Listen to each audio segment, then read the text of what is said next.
ನಾವು ಚಿಕ್ಕವರಿದ್ದಾಗಿನಿಂದ ಮುದುಕನಾಗುವವರೆಗೆ ನಮ್ಮನ್ನು ಸದಾ ಕುಗ್ಗಿಸುವ ಪ್ರಶ್ನೆ 4 ಜನ ಏನಂತಾರೆ. ಈ ಪ್ರಶ್ನೆ ನಿಮ್ಮನ್ನು ಇನ್ನು ಮುಂದೆ ಕಾಡುವುದಿಲ್ಲ. ಯಾಕೆಂದರೆ ಮುಂದಿನ 2 ನಿಮಿಷಗಳಲ್ಲಿ ನಾವು ಈ 4 ಜನರನ್ನು ಕಾಯಮಾಗಿ ತೆಗೆದುಹಾಕುವರಿದ್ದೇವೆ. ಗೆಳೆಯರೇ ನಮಸ್ಕಾರ. ಇಸೆಸ್ ಟಿವಿಯ ಹೊಸ ವಿಡಿಯೋಗೆ ನಿಮಗೆಲ್ಲ ಸ್ವಾಗತ. ನಾವು ಭೂಮಿಗೆ ಬಂದ ಮೇಲೆ ಜನ ಕೇಳುತ್ತಾರೆ, ಗಂಡ ಮಗುನ ಹೆಣ್ಣು ಮಗುನ ಅಂತ. ಕೆಲವು ವರ್ಷಗಳ ನಂತರ ಕಾಮರ್ಸ್ ಯಾಕೆ ತಗೊಂಡೆ, ಸೈನ್ಸ್ಗೆ ಸ್ಕೋಪ್ ಜಾಸ್ತಿ ಇದೆ ಅಂತ. ನಂತರ ಇನ್ನು ನೌಕರಿ ಸಿಗಲಿಲ್ವಾ, ಅರೆ ಸಂಬಳ ಚೆನ್ನಾಗಿದೆ, ಇನ್ನು ಮದುವೆ ಯಾವಾಗ ಅಂತ. ಮದುವೆ ಆದರೆ ಮಕ್ಕಳು ಯಾವಾಗ, ಮಕ್ಕಳಾದರೆ ಆ ಸ್ಕೂಲಿಗೆ ಯಾಕೆ ಸೇರಿಸ್ತೀರಿ ಅಂತ. ಈ ರೀತಿ ಸಾಮಾನ್ಯ ಮತ್ತು ಮುಗಿಯಲಾರದ ಪ್ರಶ್ನೆಗಳು ಇದ್ದೇ ಇರುತ್ತವೆ. ಈ ತರಹದ ಪ್ರಶ್ನೆಗಳು ಸಮಾಜದಲ್ಲಿ ಎಲ್ಲರೂ ಬಲಿಯಾಗುತ್ತಾರೆ. ಈ ಚಕ್ರದಿಂದ ಪಾರಾದವರು ಮಾತ್ರ ಯಶಸ್ವಿಯಾಗುತ್ತಾರೆ. ಅದು ಹೇಗೆ ಪಾರಾಗುವುದು ನೋಡೋಣ ಬನ್ನಿ.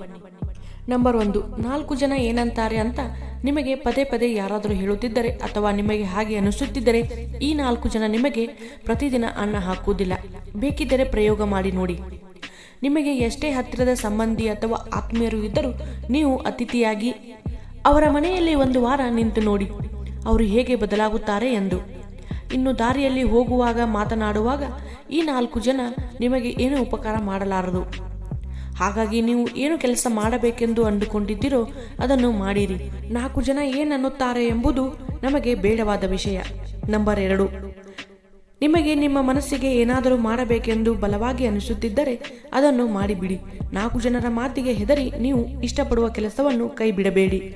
ನಂಬರ್ 3, ನಿಮಗೆ ನಿಜ ಹೇಳಬೇಕೆಂದರೆ ಈ 4 ಜನ ಅಸ್ತಿತ್ವದಲ್ಲೇ ಇಲ್ಲ ಎಂದು ತಿಳಿಯಿರಿ. ಆಗ ನೀವು ಮಾಡುತ್ತಿರುವ ಕೆಲಸ ಅತಿ ಸುಲಭ ಆಗುವುದು, ನಿಮ್ಮ ಲಕ್ಷ್ಯ ಕೇಂದ್ರೀಕೃತವಾಗುವುದು, ನೀವು ಆ ಕೆಲಸದಲ್ಲಿ ಯಶಸ್ಸು ಕಾಣುವಿರಿ. ಆಗ ಇದೇ 4 ಜನ ನಿಮ್ಮನ್ನು ಮನಸ್ಫೂರ್ತಿಯಾಗಿ ಹೊಗಳುವರು. ಇನ್ನೊಂದು ವಿಷಯ, ನಾವು ಭೂಮಿಗೆ ಬರುವುದು ಒಬ್ಬರೇ, ಹೋಗುವುದು ಒಬ್ಬರೇ.